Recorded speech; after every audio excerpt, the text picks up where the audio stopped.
Do you know how to worship God the way He wants or just the way that feels right to you?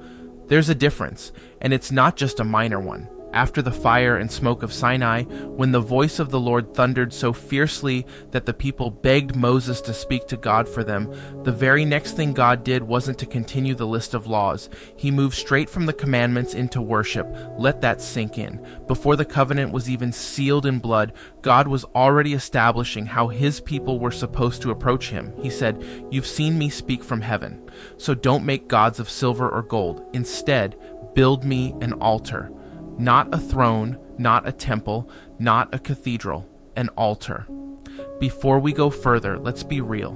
If that's stirring something in you, don't just scroll. Respond. Tap like, drop a comment, tag someone who needs this reminder. It may seem like a small thing, but every time you engage, it helps this message reach someone who might be stuck performing for God instead of bowing before Him. Now back to the text. The kind of altar God wants tells us everything we need to know about His heart. He says it has to be simple, made of earth or uncut stones. No chiseling, no iron tools, no steps. Why? Because anything we shape with our own hands becomes a monument to ourselves.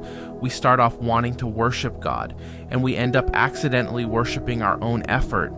The moment we bring ego into worship, we make it about elevation, how high we can build, how spiritual we can sound, how impressive we can seem, but God shuts that down.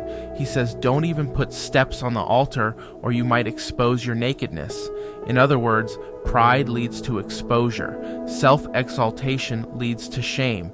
God doesn't want you to climb your way up to Him. He wants to meet you down in the dirt. Worship doesn't start with aesthetics. It starts with humility. It's not about presentation, it's about presence. In a world that prizes performance, God's asking for surrender.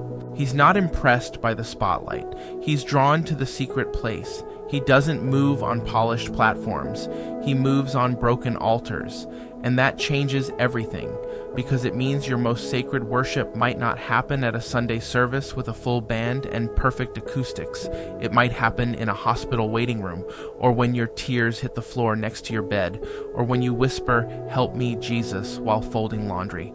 That's where God says, "I will come to you and bless you," not because you performed, but because you bowed, not because you ascended, but because you yielded.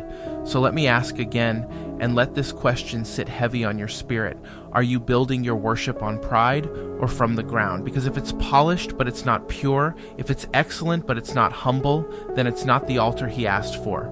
Worship that pleases God doesn't climb higher, it bows lower. And maybe today is the day to tear down what you built in your strength and start over in surrender. Real worship has nothing to prove. It just says, "Here I am, Lord, come meet me in the dust."